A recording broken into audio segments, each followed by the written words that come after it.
Hello दोस्तों, मैं हूं अमरदीप सिंह। आप सभी का स्वागत करता हूं अपने यूट्यूब चैनल सीजीपीएससी नॉलेज में। दोस्तों, जो लेबर इंस्पेक्टर में श्रम वाला पार्ट जुड़ा है, जो 15 नंबर का श्रम वाला पार्ट जुड़ा है, उसके लिए आज हम ये क्लास लेकर आए हैं। उस श्रम वाले पार्ट में जो आज हम टॉपिक कवर करेंगे वो है आपका वेतन भुगतान अधिनियम या मजदूरी भुगतान अधिनियम। ये वाला पार्ट हम आज की क्लास में कवर करने वाले हैं। ये आपके लिए एक डेमो क्लास है, क्योंकि ये एक पेड क्लास है। जिसका अगर आपको लेबर इंस्पेक्टर का पूरा कोर्स ज्वाइन करना है तो 999 में आप ज्वाइन कर सकते हैं। और केवल ये 15 अंक वाला पार्ट अगर आपको ज्वाइन करना है तो आप 399 में वो क्लास ज्वाइन कर सकते हैं। नीचे डिटेल दी गई है, आप वहां से जाकर ज्वाइन कर सकते हैं। तो ये आपके लिए एक डेमो क्लास आप बोल सकते हैं, डेमो क्लास है। इसके बाद की जितनी भी क्लास होगी वो सब ऐप में जाएगी। तो आप सीजीपीएससी नॉलेज ऐप इंस्टॉल कर लें, और अगर आपको ये पार्ट मेरे से पढ़ना है तो आप जो है कोर्स को ज्वाइन कर सकते हैं। वहां पर आपको डेली एक क्लास इस टॉपिक की मिल जाएगी। आने वाले 10 से 15 दिन में आपका ये पूरा श्रम वाला जो पार्ट है वो कंप्लीट हो जाएगा। तो आज की क्लास में जो हम टॉपिक कवर करेंगे वो है वेतन भुगतान अधिनियम। और यहां से किस किस तरीके से प्रश्न आपसे पूछे जा सकते हैं, कौन सी धारा इसमें इंपॉर्टेंट है, वो सब चीज आज मैं आपकी क्लास में डिस्कस करूंगा। तो चलिए बिना किसी देरी के हम चालू करते हैं। आज का जो टॉपिक है मजदूर भुगतान अधिनियम, इसका पीडीएफ जो भी क्लास ज्वाइन करेगा वो पूरी क्लास का जो पीडीएफ है आपको अनाउंसमेंट सेक्शन में मिल जाएगा। वहां से आप पीडीएफ डाउनलोड कर लीजिएगा। आपको नोट्स बनाने की जरूरत नहीं, केवल पढ़ने में ध्यान दीजिएगा, क्योंकि समय कम है। तो आप नोट्स बनाएंगे तो समय उसमें अभी खराब हो सकता है। तो चलिए चालू करते हैं। मजदूरी भुगतान अधिनियम या वेतन भुगतान अधिनियम 1936। तो सबसे पहले आपको यह जानना चाहिए कि यह अधिनियम किसके ऊपर लागू होता है। तो सबसे पहले अगर हम देखें, कोई भी व्यक्ति जो कारखानों में काम करता है, किसी औद्योगिक संगठन में काम करता है, या कोई व्यक्ति रेलवे का कर्मचारी है और उनका मासिक वेतन 6500 रुपए से ज्यादा है, यानी 6500 से ज्यादा है। याद रखिएगा, फिर से बोल रहा हूं, अगर कोई व्यक्ति कारखानों में काम कर रहा है यानी कारखानों में काम करने वाला कर्मचारी हो, औद्योगिक संगठन यानी उद्योगों में काम करने वाला कर्मचारी हो, या रेलवे में काम करने वाला कर्मचारी हो, ऐसा कर्मचारी जिनका मासिक वेतन 6500 रुपए से ज्यादा है, जिनका मासिक वेतन 6500 रुपए से ज्यादा है, उनके ऊपर यह अधिनियम लागू होता है। क्लियर? तो ऐसे व्यक्ति जिनका मासिक वेतन 6500 रुपए से ज्यादा और कारखानों में, उद्योगों में या रेलवे में काम कर रहे हैं, तो इनको वेतन का भुगतान कैसे किया जाएगा, इनके ऊपर कब जुर्माना लग सकता है, इनको भुगतान कितने दिन में हो जाना चाहिए, वो सब बताने के लिए यह अधिनियम बनाया गया है। तो याद रखिएगा, ऐसा कोई भी कर्मचारी जो रेलवे में, कारखानों में, उद्योगों में, चाहे वो सरकारी कर्मचारी हो या गैर सरकारी कर्मचारी हो, उनको वेतन का भुगतान करने के लिए, जिनका वेतन 6500 रुपए प्रति माह या उससे अधिक होता है, उनके लिए यह अधिनियम वैलिड है। क्लियर? तो यहां पर वही लिखा हुआ है, मजदूरी भुगतान अधिनियम 1936, यानी यह अधिनियम 1936 में बना था। तो यह अधिनियम का उद्देश्य क्या है? इस अधिनियम का उद्देश्य वही है कि कारखानों में काम करने वाले कर्मचारी, उद्योगों में काम करने वाले कर्मचारी या रेलवे में काम करने वाले कर्मचारियों के जिनका वेतन प्रति माह 6500 रुपए से ज्यादा है, उनको मजदूरी का भुगतान किस तरीके से किया जाएगा, उसके लिए यह अधिनियम बनाया गया है। ये सब चीजें यहां पर लिखी है। अब यह अधिनियम कब से लागू हुआ है? तो यह अधिनियम 23 अप्रैल 1936 से लागू है। कब से लागू है? 23 अप्रैल 1936, यानी आजादी के पहले से यह अधिनियम चल रहा है। 23 अप्रैल 1936 से लागू है। इस अधिनियम में टोटल कितनी धाराएं हैं? इस अधिनियम में टोटल 26 धारा है, जिसको हमको पढ़ना है। अब कौन कौन सी धारा कैसी है वो सब चीज हम देखेंगे। अगर आप इस अधिनियम को पीडीएफ डाउनलोड कीजिए, आप अपना नेट से इस अधिनियम का नाम डाल के, आपको बहुत कठिन भाषा में मिलेगा। यहां मैं आपको सरल भाषा में बताऊंगा कि ये अधिनियम में क्या क्या चीजें हैं और आपको इसको कौन कौन सी चीजों को याद रखना है। तो सब चीज अब एक एक करके देखेंगे। तो याद रखिएगा, कुल धारा 26 है और लागू पूरे भारत में है। पूरे भारत में यह अधिनियम लागू है। तो अगर हम देखें कि इस अधिनियम की धारा 1 क्या है, तो धारा 1, कोई भी अधिनियम की धारा 1 क्या रहती है? कोई भी अधिनियम की धारा 1 रहती है कि इस अधिनियम का संक्षिप्त नाम क्या है, ये अधिनियम कब से लागू हुआ है और ये अधिनियम कहां पर लागू हुआ है। तो धारा 1 में हम यही पढ़ेंगे कि ये अधिनियम का जो संक्षिप्त नाम है वो क्या है, मजदूरी भुगतान अधिनियम 1936 या वेतन भुगतान अधिनियम 1936। लागू कब से हुआ है, 23 अप्रैल 1936 से लागू है। और इस अधिनियम कहां पे लागू है, पूरे भारत में लागू है। ठीक ठीक है, यहां तक टोटल धारा कितनी है इस अधिनियम की, टोटल धारा 26 है। तो यही है धारा नंबर 1, और धारा नंबर 1 में एक्स्ट्रा कुछ भी नहीं है। अब हम देखते हैं धारा नंबर 2। कोई भी अधिनियम की जो धारा नंबर 2 रहती है वो हमेशा परिभाषा होती है। याद रखिएगा, कोई भी अधिनियम की जो धारा नंबर 2 होती है वो हमेशा क्या होती है, परिभाषा होती है। परिभाषा में क्या बताया जाता है, जो अधिनियम में जिन जिन शब्दों का प्रयोग होगा उन शब्दों की क्या परिभाषा है वो धारा नंबर 2 में बताया जाता है। तो धारा नंबर 2 में परिभाषा है, और इस परिभाषा में क्या हमको पढ़ना है, मजदूरी या पारिश्रमिक किसको बोलते हैं, मजदूरी या पारिश्रमिक किसको बोलते हैं। भाई कोई व्यक्ति अगर काम करने जा रहा है, उसको काम के बदले जो चीज वेतन मिलता है उसी को हम मजदूरी या पारिश्रमिक बोलते हैं। तो वही चीज यहां पर बोल रहा है, पारिश्रमिक से आशय उन सभी प्रकार के पारिश्रमिक से है, चाहे वह मासिक वेतन हो अथवा और कोई भत्ता हो। तो आपको पता है कि कोई भी व्यक्ति या कर्मचारी जब काम करता है तो उसको काम के साथ साथ उसका जो मूल वेतन रहता है उसके साथ साथ उसको कुछ भत्ते भी मिलते हैं। तो जो उसको वेतन और उसके साथ में जो भत्ता मिलता है उसी को हम यहां पर क्या बोलेंगे, मजदूरी या पारिश्रमिक। यानी वेतन के साथ भत्तों को मिलाकर जो वैल्यू बनती है उसी को हम क्या बोलते हैं, मजदूरी या पारिश्रमिक बोलते हैं। लेकिन यहां पर इंपॉर्टेंट चीज क्या है कि मजदूरी या पारिश्रमिक में यात्रा भत्ता शामिल नहीं होता। सबसे मेन पॉइंट याद रखिएगा, आपसे पूछा जा सकता है कि जो मजदूरी या पारिश्रमिक है उसमें किन चीजों को ऐड नहीं किया जाता। तो यात्रा भत्ता ऐड नहीं होगा। इसके अलावा अगर किसी मजदूर या श्रमिक को रहने के लिए मकान दिया जाता है तो मकान भी उसके मजदूरी या पारिश्रमिक में ऐड नहीं होता। जो उनको रहने की व्यवस्था दी जाती है वो आपके मजदूरी या पारिश्रमिक में ऐड नहीं होता। उससे वेतन से, आपके वेतन से कुछ पैसों को काट कर यहां पर क्या दिया जाएगा, आपको ये सुविधाएं दी जाएगी मकान की। तो याद रखिएगा, यात्रा भत्ता आपके मजदूरी या भुगतान में शामिल नहीं होता, पारिश्रमिक में शामिल नहीं होता।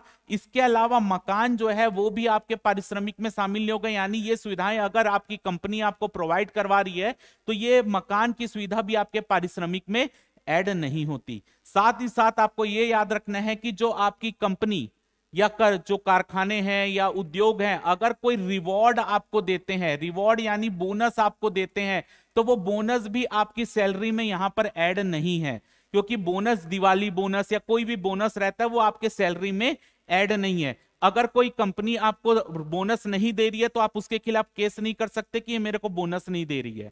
लेकिन अगर वो आपको मजदूरी नहीं दे रही है तो वो केस किया जा सकता है कि आप मजदूरी नहीं दे रहे हो।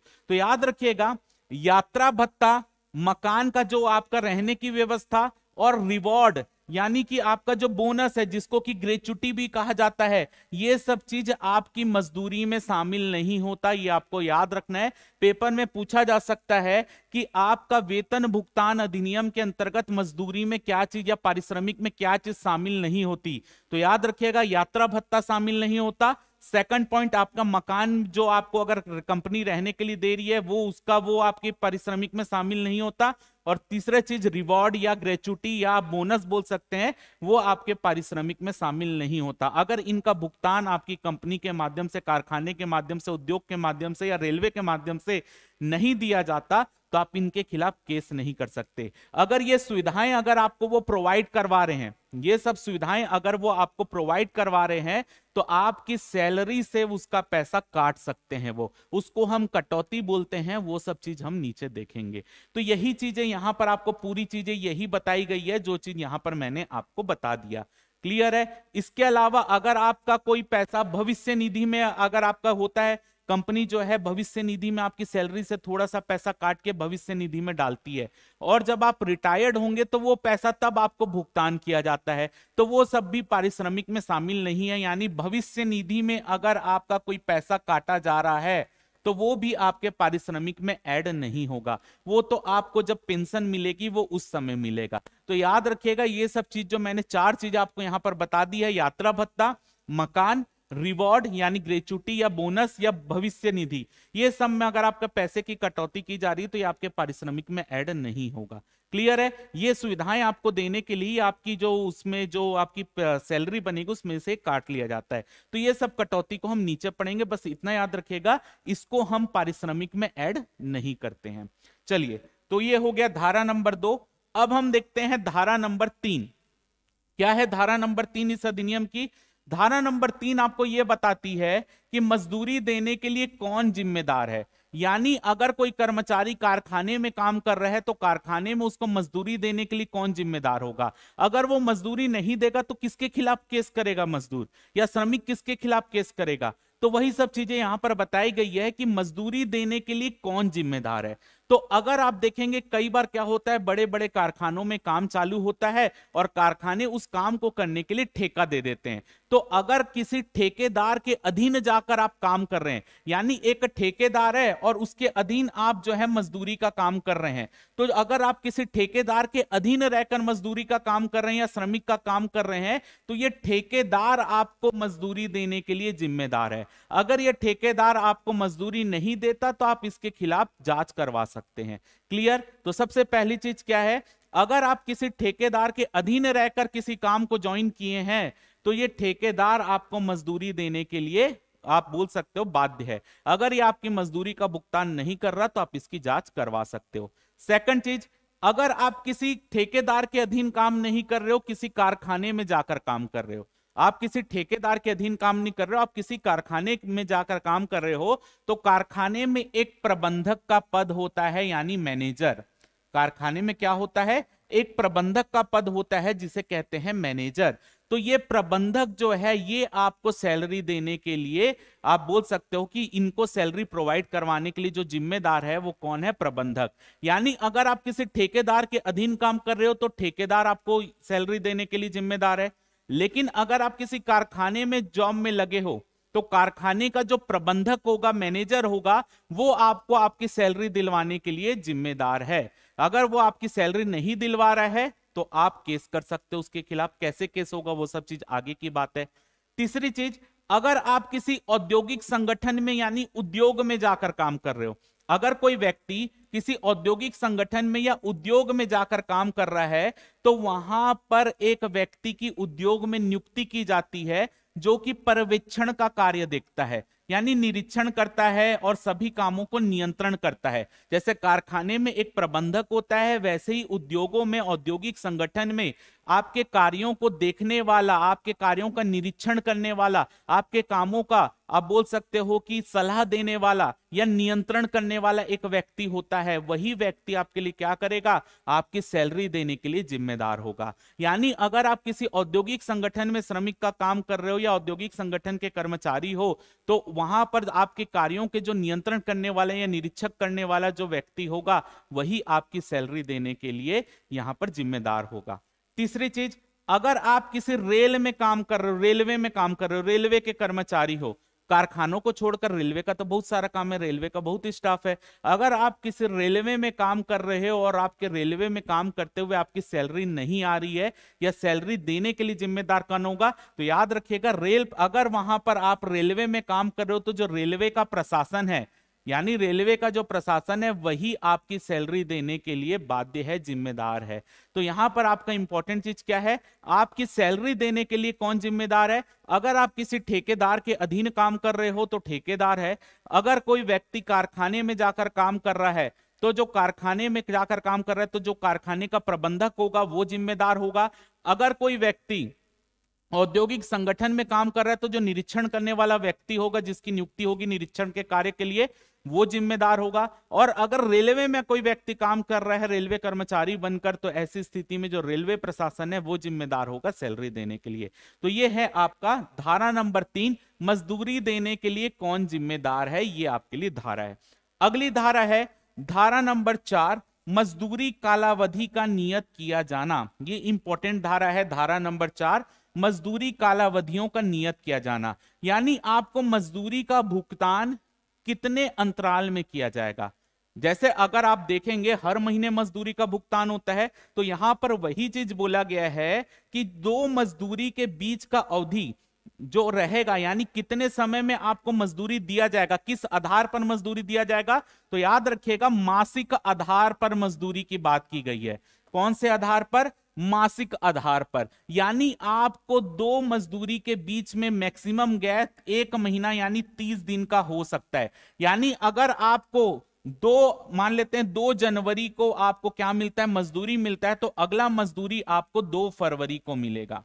यानी यहां पर ये दो मजदूरी के जो बीच का अंतराल है वो 30 दिन का अंतराल या 1 महीना आप बोल सकते हो, 1 महीने का अंतराल होगा।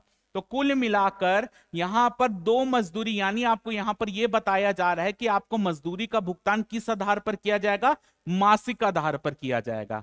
तो दो मजदूरी के बीच की जो अवधि होगी, मिलने की अवधि, वो 1 महीने की होगी। मैंने शुरू में बताया आपको ये नियम किनके ऊपर लागू है, जिनकी वेतन जो है 6500 रुपए प्रति माह से अधिक है या 6500 रुपए प्रति माह है। तो यहां से आपको क्या पता चला कि ये वेतन भुगतान किस आधार पर होता है, मासिक आधार पर होता है। तो आपसे पेपर में पूछा जा सकता है कि मजदूरी भुगतान अधिनियम के अंतर्गत जो वेतन के भुगतान की प्रक्रिया है वो किस आधार पर है, साप्ताहिक आधार पर है, दैनिक आधार पर है, मासिक आधार पर है कि वार्षिक आधार पर है। तो आपका आंसर क्या होगा, मासिक आधार पर है, क्योंकि 1 माह जो है वो यहां पर तय है कि यहां पर जो वेतन का भुगतान होगा वो प्रति महीने होगा। तो यह है धारा नंबर 4, जो कि बिल्कुल सरल धारा है। आगे देखते हैं हम धारा नंबर 5। धारा नंबर 5 क्या है, मजदूरी के संदाय का समय। धारा नंबर 5 आपके पेपर में आने वाली धारा है, और मैं आपको यह बोल सकता हूं कि अगर मजदूरी भुगतान अधिनियम से कोई क्वेश्चन आएगा तो धारा नंबर 5 बहुत इंपॉर्टेंट है। यहां से आपको 100% आपके पेपर में 18 जून को देखिएगा एक क्वेश्चन देखने के लिए मिलेगा। क्या है, मजदूरी के संदाय का समय क्या है, मजदूरी वेतन का भुगतान निम्नानुसार किया जाएगा। क्या है भाई, अगर किसी कारखाने में 1000 से कम लोग कार्यरत हैं, किसी उद्योग में 1000 से कम लोग कार्यरत हैं, या रेलवे में 1000 से कम लोग कार्यरत है, कुछ भी हो सकता है। अगर किसी कारखाने में काम करने वाले लोगों की संख्या 1000 से कम है, तो ऐसी स्थिति में जो मजदूरी का भुगतान होगा वो तय तारीख से 7 दिन के भीतर हो जाना चाहिए। जैसे कि अगर मान लेते हैं जो मजदूरी के भुगतान की तारीख है वो है 2 फरवरी, मान लेते हैं जो मजदूरी के भुगतान की तारीख है 2 फरवरी, तो उसको 2 फरवरी से लेकर 7 दिन के भीतर जो है मजदूरी का भुगतान उस व्यक्ति को हो जाना चाहिए। यानी यहां पर आप बोल सकते हो प्लस माइनस 7 दिन हो सकता है। कितना, प्लस माइनस 7 दिन। तो याद रखिएगा, अगर किसी कारखाने में काम करने वाले या उद्योग में काम करने वाले लोगों की संख्या 1000 से कम है, तो वहां पर जो मजदूरी का भुगतान किया जाएगा उसको तय तारीख से 7 दिन की विंडो मिल सकती है। जो मालिक है जो पैसों का भुगतान करेगा, तो तय तारीख से 7 दिन के भीतर मजदूरी का भुगतान किया जाएगा। यानी कि आप ये बोल सकते हो 2 + 7 यानी 9 फरवरी तक उसको पैसा मिल जाना चाहिए जो कर्मचारी है। तो 2 फरवरी की डेट थी, तो उसको 7 दिन का विंडो दिया जाएगा कि 2 तारीख को पे कर दे या 9 तारीख तक उसको पे करने की छूट रहेगी, यानी +7 दिन हो सकता है। कब के लिए, जब कंपनी या कारखानों में काम करने वाले लोगों की संख्या 1000 से कम है। लेकिन अगर मैं यही बात करूं कि अगर कंपनी में काम करने वाले लोगों की संख्या 1000 या उससे अधिक हो जाती है, यहां पर क्या है, अगर कंपनी में काम करने वाले लोगों की संख्या 1000 से कम है, लेकिन सेकंड कंडीशन है अगर कंपनी में काम करने वाले लोगों की संख्या 1000 या उससे ज्यादा है, तो ऐसी स्थिति में जो ये विंडो यहां पर 7 दिन की मिल रही थी, तो ऐसी स्थिति में ये विंडो हो जाएगी 10 दिन की। यानी 2 फरवरी से +10 कर लीजिए, 12 फरवरी तक, 12 फरवरी तक क्या हो जाएगा, मजदूरी का भुगतान करना रहेगा। तो याद रखिएगा, अगर किसी कंपनी में काम करने वाले लोगों की संख्या 1000 से कम है, तो ऐसी स्थिति में उसमें आपको 7 दिन की विंडो मिलती है। जो मालिक है वो 7 दिन के भीतर आपको मजदूरी का भुगतान करवाएगा। लेकिन अगर वहां पर काम करने वाले लोगों की संख्या 1000 से ज्यादा है, तो ऐसी स्थिति में, या 1000 है, तो ऐसी स्थिति में उसको कितने दिन की अवधि के भीतर भुगतान करना पड़ेगा, जो तय तारीख है जिस दिन उसको वेतन देना है, जो तय तारीख है वहां से 10 दिन की विंडो मिल सकती है उसको कि 10 दिन के भीतर आपको भुगतान, यानी अगर 2 तारीख फिक्स है तो +10 कर लीजिए, यानी 12 फरवरी तक उसको क्या करना पड़ेगा, मजदूरी का भुगतान करवाना पड़ेगा। क्लियर है? तो याद रखिएगा 1000 से कम वाले में 7 दिन की विंडो मिलती है, 1000 से ज्यादा वाले में 10 दिन की विंडो मिलती है मजदूरी का भुगतान करवाने के लिए। क्योंकि तय समय में कई बार हो सकता है मजदूरी नहीं दे पा रहे हो, तो 7 दिन का मौका दिया जाएगा, 7 दिन में आप मजदूरी दे दो। तो याद कीजिएगा कि यहां पर यह पूछा जा सकता है 1000 से कम लोग कार्यरत है तो कितने दिन में मजदूरी का भुगतान होगा? तय तारीख से 7 दिन के भीतर। और 1000 से या 1000 से ज्यादा लोग हैं तो 10 दिन के भीतर। यह चीज याद रखिएगा, यही पॉइंट आपके पेपर में आने वाला है, मैं आपको बता दे रहा हूं, यही पॉइंट आपसे पेपर में पूछा जा सकता है। आगे देखिए यहां पर, मजदूरी का भुगतान कार्य दिवस में ही किया जाएगा। यानी जो मजदूर जब मजदूरी अपना काम करने के लिए आएगा तो उसी दिन उसको काम में, मतलब उसको आप बोल सकते हैं मजदूरी का भुगतान होगा। छुट्टी के दिन को इसमें काउंट नहीं करते। ठीक है, यहां पर मैंने केवल आपको एक इंपॉर्टेंट चीज यहां पर आपको समझाने के लिए +7 + 10 करके यहां पे 2 + 7 कर दिया तो ये 9 तारीख आ गई, या 2 + 10 कर दिए 12 तारीख आ गई। ये केवल मैंने आपको एक समझाने के लिए, आपको एक कॉन्सेप्ट देने के लिए कहा। लेकिन यहां पर इंपॉर्टेंट चीज ये है कि यहां पर आपको काउंट करना है केवल कार्य दिवस को। यहां पर आपको किसको काउंट करना है? कार्य दिवस को। यानी जिस दिन छुट्टी होती है, छुट्टी के दिन को, जिस कारखाने भी कई बार छुट्टी होती कर्मचारियों की शिफ्ट के हिसाब से होता है, तो छुट्टी के दिन को इसमें काउंट नहीं करेंगे। केवल मजदूरी के भुगतान के लिए कार्य दिवस, जिस दिन वर्किंग डे होता है उसी को काउंट किया जाएगा। क्लियर है? छुट्टी अगर है तो उसको काउंट नहीं करते। आगे देखेंगे, जहां कामगार की सेवाएं नियोक्ता द्वारा समाप्ति कर दी गई है तो मजदूरी का भुगतान सेवा समाप्ति से दूसरे दिन की समाप्ति से पूर्व अर्थात 48 घंटे के भीतर किया जाएगा। यानी अगर कोई कर्मचारी अपने काम को छोड़ रहा है, अपने कारखाने से वो इस्तीफा दे रहा है या अपने काम को छोड़ के जाना चाह रहा है, तो वो त्याग पत्र देगा। यानी उसको जब काम से हटाया जाएगा या वो काम से अपना त्याग पत्र दे रहा है तो जितने दिन उसने काम किया है उसका भी तो मजदूरी उसको दिया जाएगा। तो जितने दिन काम किया है उसके कारखाने से त्याग पत्र देते ही, अपना काम छोड़ते ही 48 घंटे के भीतर उसने जितना भी काम किया है, जितना उसका बकाया पैसा है, वो कंपनी के द्वारा या कारखानों के माध्यम से, उद्योगों के माध्यम से उसको दिया जाएगा। यानी कब तक दिया जाएगा? 48 घंटे के भीतर। तो याद रखिएगा, अगर कोई व्यक्ति को कंपनी से निकाला जा रहा है या कोई व्यक्ति अपना कार्य को छोड़कर दूसरी कंपनी में जा रहा है या उस काम को छोड़ना चाह रहा है, तो ऐसी स्थिति में जो मजदूरी का भुगतान होगा उसके काम छोड़ने के 48 घंटे के भीतर जो उसका बचा हुआ बकाया राशि है वो उसको लौटा दिया जाएगा। यानी 48 घंटे के भीतर उसको भुगतान कर दिया जाएगा। जैसे यहाँ 7 दिन तो काम में जब रह रहे तब 7 दिन का विंडो है, यहाँ पे 10 दिन का विंडो है, लेकिन जब वो काम छोड़ दे रहा है तो 48 घंटे के भीतर यानी 2 दिन के भीतर उसको क्या कर दिया जाएगा? जितना भी बकाया राशि है उसका भुगतान यहाँ पर करवाया जाएगा। क्लियर है? अब देखते हैं हम, ये है धारा नंबर 5 जो आपके पेपर की दृष्टि से बेहद इंपॉर्टेंट है। अब हम यहाँ पर देखते हैं धारा नंबर 6। क्या है धारा नंबर 6?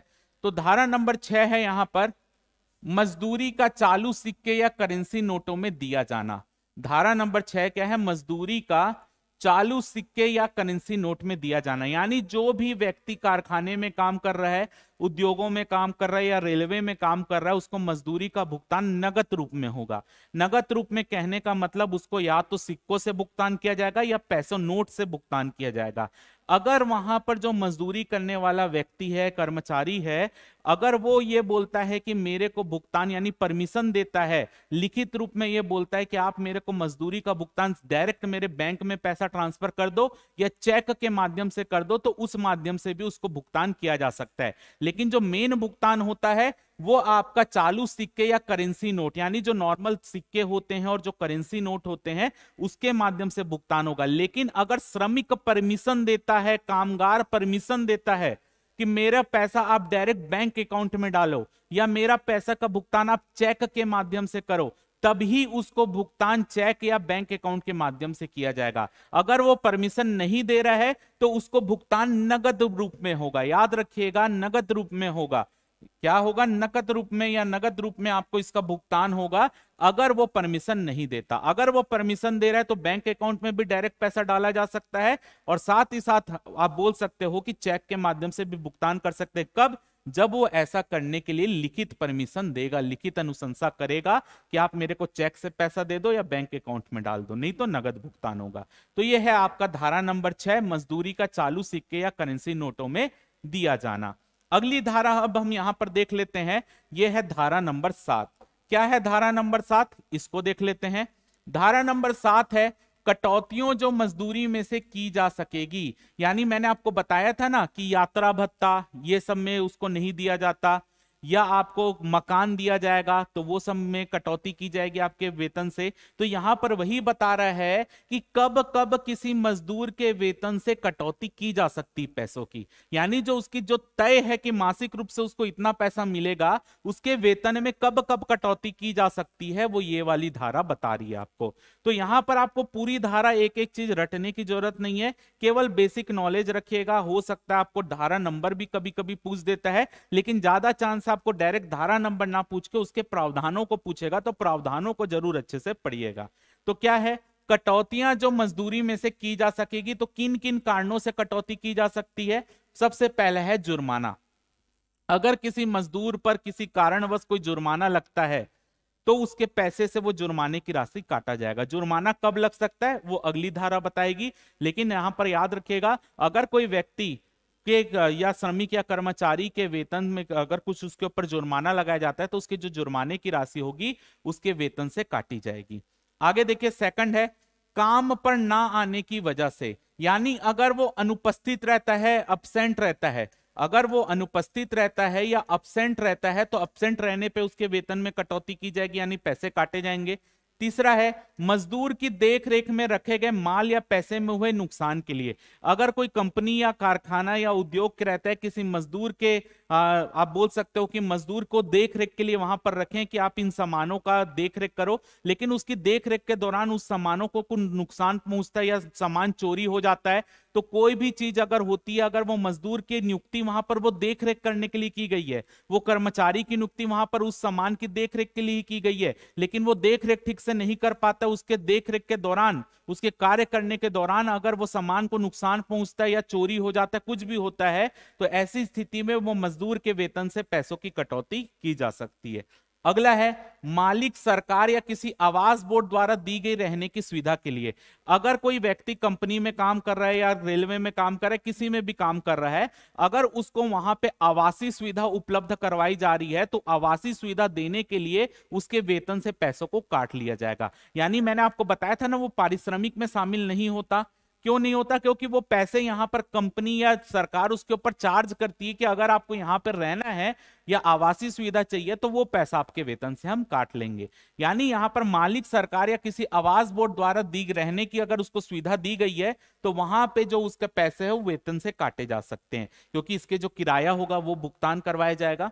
आगे देखिए, मजदूर द्वारा दिए जाने वाले आयकर के लिए। अगर कोई मजदूर जो है उसकी, या मजदूर का मतलब यहां पे केवल श्रमिक से नहीं, याद रखिएगा कि यहां पर मजदूर का मतलब केवल श्रमिक से नहीं है, काम करने वाले कारखानों में, उद्योगों में काम करने वाले जितने भी कर्मचारी हैं उनको यहां पर मजदूर ही कहा गया है। जितने भी कर्मचारी काम कर रहे हैं, तो अगर उसका वेतन, उस व्यक्ति का, कारखाने में काम करने वाले व्यक्ति का वेतन इतना है कि वो आयकर संदाय करता है, तो जो पैसा होगा उसके वेतन से आयकर को काट कर उसको दिया जाएगा। यानी मजदूर द्वारा दिए जाने वाले आयकर के लिए, तो याद रखिएगा अगर किसी कारखाने में, कंपनी में काम करने वाला व्यक्ति, उसका वेतन ज्यादा है तो उसके पैसे से आयकर को काट कर जो है डायरेक्ट उसको पैसा दिया जाएगा, तो वेतन से कटौती होगी।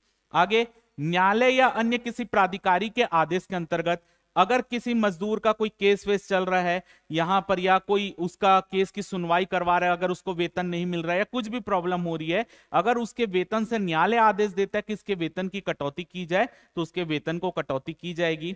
आगे देखिए, बीमा पॉलिसी के लिए, अगर कुछ मजदूर को कोई बीमा पॉलिसी दी जाती है तो उसके बीमा करने के लिए उसके पैसे वेतन से काट दिए जाएंगे।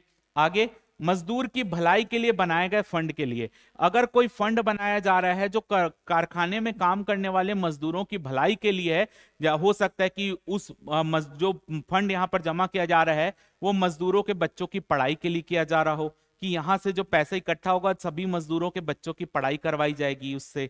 तो ऐसा अगर कोई फंड किसी मजदूरों के लिए, अच्छे के लिए, बेहतरी के लिए बनाया जा रहा है तो इनके वेतन से उतने पैसे काट लिए जाएंगे जितना फंड में जमा करना होगा।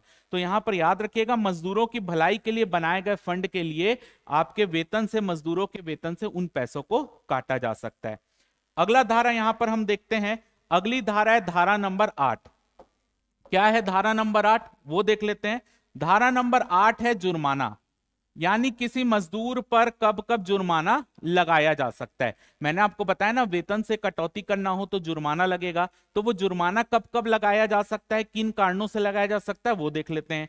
तो सबसे पहला है, मजदूर पर किसी भी काम करने या ना करने की वजह से तब तक कोई जुर्माना नहीं लगाया जाएगा जब तक ऐसे जुर्माने का लगाने के लिए मालिक ने राज्य सरकार या उसके द्वारा नियुक्त किसी अधिकारी से जुर्माने लगाने से पहले अनुमति ना ली हो। यानी अगर किसी भी कारणवश किसी मजदूर के वेतन में या किसी कर्मचारी के वेतन में जुर्माना लगाना हो, तो जुर्माना लगाने से पहले उनको राज्य सरकार या उसके द्वारा नियुक्त अधिकारी से परमिशन लेना पड़ेगा। यानी बिना किसी परमिशन के किसी भी मजदूर के वेतन में कटौती नहीं की जा सकती, जुर्माना नहीं लगाया जा सकता। तो अगर किसी भी कर्मचारी के ऊपर जुर्माना लगाना है, चाहे वो कारखाने में काम कर रहा हो, चाहे वो आपका बोल सकते हो, चाहे वो उद्योगों में काम कर रहा हो, रेलवे में काम कर रहा हो, सरकारी कंपनी हो या गैर सरकारी कंपनी हो, अगर किसी भी कर्मचारी के वेतन में आपको जुर्माना लगाना है, उसमें जुर्माने की जो राशि लगाने से पहले, उसके वेतन से काटने से पहले राज्य सरकार या उससे जो राज्य सरकार जिस अधिकारी को नियुक्त करे उससे परमिशन लेनी पड़ेगी। उसके परमिशन के बिना जुर्माना नहीं लगाया जा सकता। दूसरी चीज, किसी भी कर्मचारी या मजदूर पर जुर्माना लगाने से पहले उससे कारण पूछना पड़ेगा। यानी उसका स्पष्टीकरण तो लेना पड़ेगा ना कि वो उस काम को किया है कि नहीं जिस कारण से उसके ऊपर जुर्माना लगा रहे हैं। यानी उस श्रमिक या मजदूर या कर्मचारी को अपना पक्ष रखने का मौका मिलेगा। वो पक्ष रखेगा तभी उसकी जांच होगी और उसके ऊपर जुर्माना लग सकता है। लेकिन अगर उसको पक्ष रखने का मौका ही ना मिले और जुर्माना लगा दे, तो वो जो व्यक्ति श्रमिक है वो केस कर सकता है उनके ऊपर।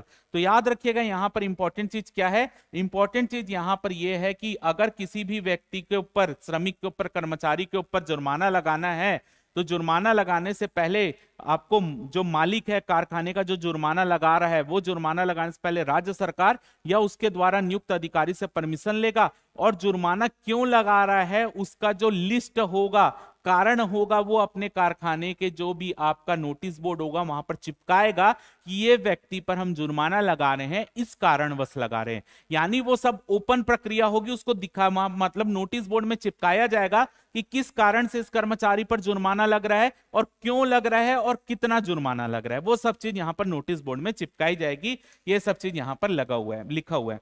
कोई भी जुर्माना तब तक नहीं लगाया जाएगा जब तक उस व्यक्ति को जुर्माने के विरुद्ध कारण बताने का मौका ना दिया गया हो। यानी जब तक उसको उसका पक्ष रखने का मौका नहीं दिया जाएगा तब तक उसके ऊपर जुर्माना नहीं लगाया जा सकता।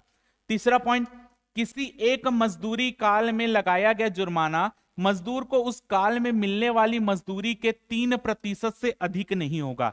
यानी अगर उस मजदूर पर जुर्माना लगाया जा रहा है तो उस मजदूर को उस महीने में जितना मजदूरी मिलता है, यानी उस मजदूर का जितना वेतन है, मासिक वेतन, याद रखिएगा, मजदूर का जितना मासिक वेतन है उसके मासिक वेतन के 3% से ज्यादा जुर्माने की राशि नहीं हो सकती। एक एग्जाम्पल के तौर पर अगर मान लेते हैं मजदूर को 100 रुपए मिलता था, तो उसके ऊपर जुर्माने की राशि जो होगी वो मैक्सिमम 3 रुपए की हो सकती है, क्योंकि 100 का 3% कितना होता है, 3 रुपए। तो वैसे ही अगर उसका वेतन 10,000 रुपए है तो 10,000 का 3% यानी आपका 300 रुपए लगभग, तो यह आपको उस हिसाब से तय होगा। क्लियर है यहां पर? तो यहां पर याद रखिएगा कि अगर किसी मजदूर पर जुर्माना लगाना है तो जुर्माने की राशि उसके मासिक वेतन के 3% से ज्यादा नहीं हो सकती, पेपर में आने वाला पॉइंट है। यानी कि यहां पर क्या होगा, किसी एक मजदूरी काल में लगाया गया जुर्माना मजदूर को उस काल में मिलने वाली मजदूरी के 3% से ज्यादा नहीं हो सकती। इंपॉर्टेंट चीज।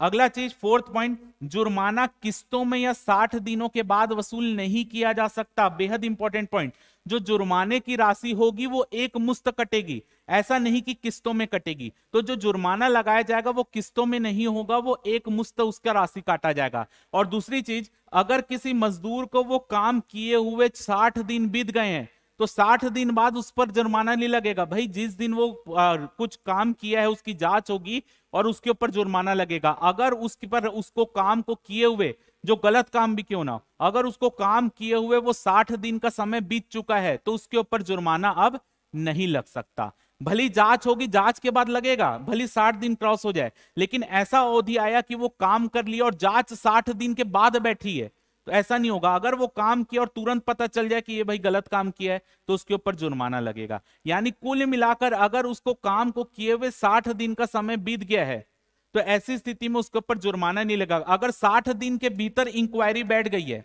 60 दिन के भीतर इंक्वायरी बैठ गई है तब जुर्माना लग सकता है। लेकिन अगर उसको काम किए हुए 60 दिन का समय बीत चुका है, उसके बाद किसी को पता चल रहा है ये तो गलत काम किया है, तो 60 दिन बाद उसके ऊपर इंक्वायरी नहीं बैठा सकते। तो 60 दिन के भीतर ही उसके ऊपर जुर्माना लगाना पड़ेगा, यानी इंक्वायरी बैठानी पड़ेगी और इंक्वायरी के बाद जो डिसीजन आएगा उतना जुर्माना लगेगा। अगला पॉइंट याद रखिएगा, जुर्माना किस्तों में नहीं, एक मुश्त पैसा कटेगा। अगला पॉइंट, जुर्माना उस दिन लगाया माना जाएगा जिस दिन मजदूर ने गलती की हो। मैंने आपको बताया कि जुर्माना तभी माना जाएगा, उसी दिन का माना जाएगा जिस दिन वो गलती करेगा उसी के ऊपर जुर्माना लगेगा। उसी दिन का माना जाएगा, चाहे वो 5 दिन बाद लगाए 10 दिन, तो लेकिन जुर्माना माना जाएगा जिस दिन उसने गलती की है उसी दिन जुर्माना लगाया गया। तो ये चीज याद रखिएगा। अब यहां पर जो छठवां पॉइंट है उसको भी देख लेते हैं। छठवां पॉइंट है यहां पर, जुर्माना किसी ऐसे कामगार पर नहीं लगाया जा सकता जिसकी उम्र 15 वर्ष से कम हो। अब देखिए कारखानों में क्या होता है, कई बार कारखानों में अपने जो कारखाने के कारीगर रहते हैं वो कई बार क्या करते हैं, अपने बच्चों को लेकर चले जाते हैं काम के साइट में, या क्योंकि 15 साल से कम उम्र के बच्चे तो काम ही नहीं कर सकते कारखानों में। 15 साल से कम वर्ष के बच्चे कारखानों में काम ही नहीं कर सकते। अगर वो अवैध तरीके से उनको काम करवा रहे हैं तो उनके ऊपर जुर्माना नहीं लग सकता भाई, वो तो खुद जेल चला जाएगा, क्योंकि 15 वर्ष से कम आयु के बच्चे कारखानों में आप नियोजन में, रोजगार में उनको नहीं लगवा सकते। क्लियर है? तो यहां पर वही बोला है कि जुर्माना किसी ऐसे कामगार पर नहीं लगाया जा सकता जिसकी उम्र 15 वर्ष से कम हो। तो सीधी सी बात है, 15 वर्ष से कम उम्र के बच्चे तो कारखानों में काम नहीं कर सकते, तो उनके ऊपर कैसे जुर्माना लग सकता है, तो ये चीज को ध्यान रखिएगा। अब यहां पर एक धारा देख लेते हैं, धारा नंबर 9। और धारा नंबर 9 क्या है, काम से गैर हाजिर रहने के लिए की गई कटौती। यानी अगर कोई व्यक्ति अनुपस्थित रहता है तो उसके वेतन से भी कटौती की जा सकती, मैंने ऊपर आपको बताया था धारा नंबर 7 में।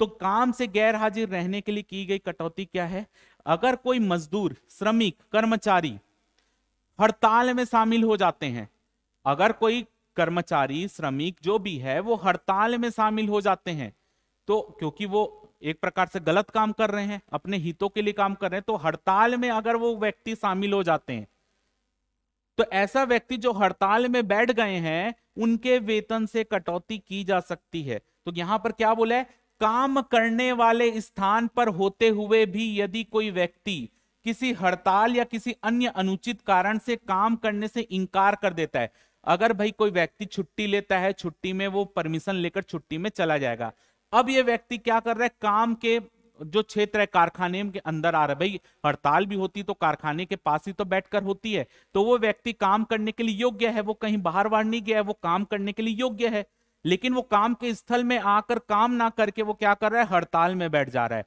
तो ऐसी स्थिति में किसी कारणवश बोल रहा है कि मैं ये काम ही नहीं करूंगा, कोई भी कारण हो मैं ये काम नहीं करूंगा, तो अगर कोई व्यक्ति जानबूझकर यहां पर क्या कर रहा है, भाई कारखाने में आ रहा है लेकिन कारखाने में आकर वो काम नहीं कर रहा है, तो उसके वेतन से पैसा काटा जा सकता है। तो कितने दिन, अगर एक दिन काम नहीं करेगा तो एक दिन का वेतन कट जाएगा, 2 दिन काम नहीं करेगा 2 दिन का वेतन कट जाएगा, 3 दिन काम नहीं करेगा 3 दिन का, 4 दिन काम नहीं करेगा 4 दिन का, 8 दिन काम नहीं करेगा तो 8 दिन का वेतन कट जाएगा। लेकिन अगर वो 9 दिन काम नहीं करता, अगर वो 9 दिन काम नहीं करता तब भी उसका 8 दिन का ही मैक्सिमम वेतन कट सकता है। यानी कुल मिलाकर जो मैक्सिमम वेतन काटा जा सकता है वो 8 दिनों का वेतन काटा जा सकता है। अगर वो 10 दिन की भी हड़ताल करेगा तो 8 दिन का ही वेतन काटा जा सकता है, 15 दिन की भी हड़ताल करेगा तब भी 8 दिन का ही वेतन काटा जा सकता है।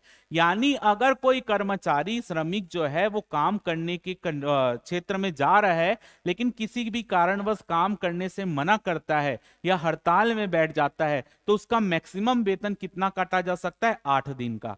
एक दिन काम नहीं करेगा तो एक दिन का, 2 दिन काम नहीं करेगा 2 दिन का, 3 दिन नहीं करेगा 3 दिन का, 8 दिन काम नहीं करेगा तो 8 दिन का वेतन कटेगा। यानी जितने दिन काम नहीं करेगा उतने दिन का वेतन कटेगा। लेकिन जैसे ही दिनों की संख्या 8 से ऊपर जाएगी, 9 दिन काम नहीं करेगा तब भी 8 दिन का ही वेतन कटेगा, 10 दिन काम नहीं करेगा तब भी 8 दिन का ही वेतन कटेगा। यानी किसी भी कंडीशन में जो वेतन की कटौती है वो 8 दिन के वेतन से ज्यादा नहीं हो सकती। तो मैक्सिमम कितना है?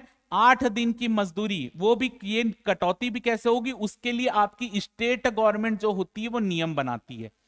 वेतन की कटौती से संबंधित नियम जो है वो स्टेट गवर्नमेंट बनाती है। तो हर राज्य की स्टेट गवर्नमेंट अलग अलग नियम बनाती है। तो जो ये वेतन की कटौती होगी वो किसके ऊपर डिपेंड करेगा, उसके लिए नियम राज्य सरकार बनाती है और राज्य सरकार के तय नियम के अधीन रहते हुए ही वेतन में कटौती की जाती है। लेकिन जो केंद्र सरकार यानी संसद के नियम के अकॉर्डिंग यहां पर मैक्सिमम 8 दिन का ही वेतन काटा जा सकता है। भली वो हड़ताल में 10 दिन बैठ जाए, लेकिन मैक्सिमम वेतन की कटौती कितने दिन की होगी? 8 दिन की होगी। ये चीज याद रखिएगा। अगला देखते हैं धारा नंबर 10। धारा नंबर 10 क्या है? नुकसान या हानि के लिए कटौती। धारा नंबर 10 क्या है? नुकसान या हानि के लिए कटौती। क्या है? अगर कोई व्यक्ति भाई मजदूर को बोले थे भाई तू ध्यान रख ये सामान का, अब वो ध्यान नहीं रख रहा है, सामान का चोरी हो गया, नुकसान पहुंच गया, तो उसके वेतन में कटौती करके ही तो क्षतिपूर्ति प्राप्त करेंगे ना भाई सामान का। या उसने काम करते करते कुछ वहां क्षेत्र को नुकसान पहुंचा दिया तो उससे जो नुकसान की क्षतिपूर्ति तो प्राप्त करेंगे ना। तो नुकसान या हानि के लिए भी उसके वेतन में कटौती की जा सकती धारा 10 के अनुसार। क्या है? मजदूरी में की गई कोई भी कटौती मजदूर द्वारा किए गए नुकसान या हानि की रकम से अधिक नहीं होगी। और क्या बोला है आगे? कटौती करने से पहले मजदूर को अपना पक्ष रखने का अवसर दिया जाएगा। यानी अगर कोई वहां पर कोई मजदूर कारखाने में वहां पर किसी भी चीज को नुकसान पहुंचाता है या कुछ भी वहां पर नुकसान होता है मजदूर के कारण, तो वहां उसकी जांच होगी। पहले मजदूर का पक्ष पूछा जाएगा, फिर जांच होगी और जांच के बाद अगर कुछ पाया जाता है तो जितने का नुकसान हुआ होगा उतना पैसा उसके वेतन से काटा जाएगा। यानी जितने का नुकसान होगा उसकी उतनी ही क्षतिपूर्ति उसके वेतन से काटी जाएगी। लेकिन यहां पर याद रखिएगा पहले उसको पक्ष रखने का मौका मिलेगा धारा 10 के अंतर्गत। तो नुकसान या हानि के लिए कटौती याद रखिएगा। नुकसान या हानि के लिए कटौती क्या है भाई? कि मजदूरी में की गई कोई भी कटौती मजदूर द्वारा किए गए नुकसान या हानि की रकम के बराबर होगी, उससे ज्यादा नहीं हो सकती। एक और धारा हम आज की क्लास में पढ़ेंगे, फिर बाकी पार्ट जो है हम अगली क्लास में पढ़ेंगे जो कि पेड क्लास में रहेगा। धारा नंबर 11 क्या है? धारा नंबर 11 है सेवाएं प्रदान करने के कारण कटौती। धारा नंबर 11 सेवाएं प्रदान करने के लिए कटौती। अब भाई सेवाएं कैसे? किसी को मकान दे रहे हैं तो मकान का पैसा उसके कटौती की जाएगी ना वेतन से।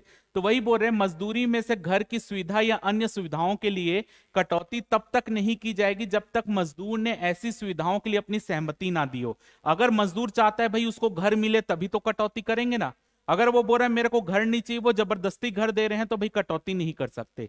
यानी आपका कुल मिलाकर अगर मजदूर कोई घर मकान की सुविधा चाहता है तो अगर उसको मकान प्रोवाइड कर रहे हैं तो उसके वेतन से उतने पैसों को काटा जाएगा जो किराया होगा। लेकिन अगर मजदूर परमिशन नहीं दे रहा और ये जबरदस्ती उसके वेतन उसको बोल रहे नहीं तो ये आवास में ही रहेगा, नहीं तो हम उसके वेतन से कटौती करने के लिए, तो ऐसा नहीं होगा भाई। जब तक मजदूर परमिशन नहीं देगा उसके पैसे वेतन से नहीं काटे जा सकते। अगर मजदूर बोल रहा है हाँ मैं आवास चाहता हूं, तब उसके वेतन से आवास देने के बदले पैसे कटेंगे। लेकिन वो बोलता है मैं आवास नहीं चाहता, तो उसके वेतन से पैसों की कटौती नहीं की जा सकती। वही बोल रहे हैं। और ऐसी कटौती की रकम सुविधा के लिए मिलने वाली रकम से अधिक नहीं होगी। यानी कि जितने की सुविधा उसको जितने का किराया होगा आवास का उतना ही पैसा उसके वेतन से काटा जाएगा, उससे ज्यादा उसके पैसा उसके वेतन से नहीं काटा जा सकता। तो यहां पर हमने धारा नंबर 11 तक इस अधिनियम को पढ़ लिया है। अगली क्लास में मैं आपको ये अधिनियम पूरा कर दूंगा। धारा 26 जो टोटल धारा है उसको मैं पढ़ा दूंगा पूरी चीज। यहां पर याद रखिएगा एक एक धारा रटना जरूरी नहीं है, केवल आप उसके प्रावधानों को याद रखिएगा। जो चीज मैं बोल रहा हूं उतने याद रखिएगा। ये मैं जरूर बोल सकता हूं जितनी चीज मैं आपको यहां पर पढ़ाऊंगा उतनी चीज आप पेपर में करके जाइए। आप आराम से 15 में 14-15 नंबर आप लेके आएंगे।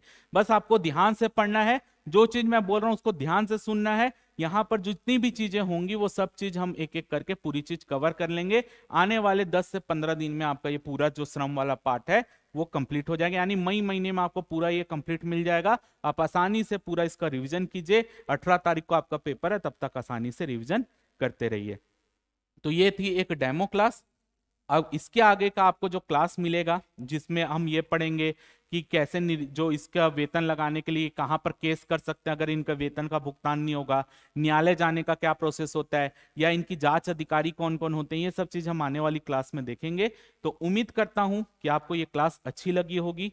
अगर आप क्लास को ज्वाइन करना चाहते हैं, नीचे आपको डिटेल मिल गई, क्योंकि एक डेमो वीडियो था। इसके बाद के जो भी क्लास होगी वो ऐप में चलेगी, वो पेड क्लास होगी। तो अगर आप ज्वाइन करना है कोर्स को, तो आप नीचे दिए गए डिटेल से आप जाकर ज्वाइन कर सकते हैं। और जो क्लास हमारी ज्वाइन किया हुआ है, उनको अनाउंसमेंट सेक्शन में इस वीडियो का आपको पीडीएफ मिल जाएगा। आप वहां से उसको डाउनलोड करके जब जैसे ही हमारा अधिनियम पूरा होगा उसको प्रिंट निकलवा लीजिएगा। तो उम्मीद करता हूं आपको आज की क्लास अच्छी लगी होगी। अगर वीडियो अच्छा लगा हो तो वीडियो को जरूर लाइक करें, चैनल को सब्सक्राइब करें, वीडियो को ज़्यादा से ज़्यादा शेयर करें।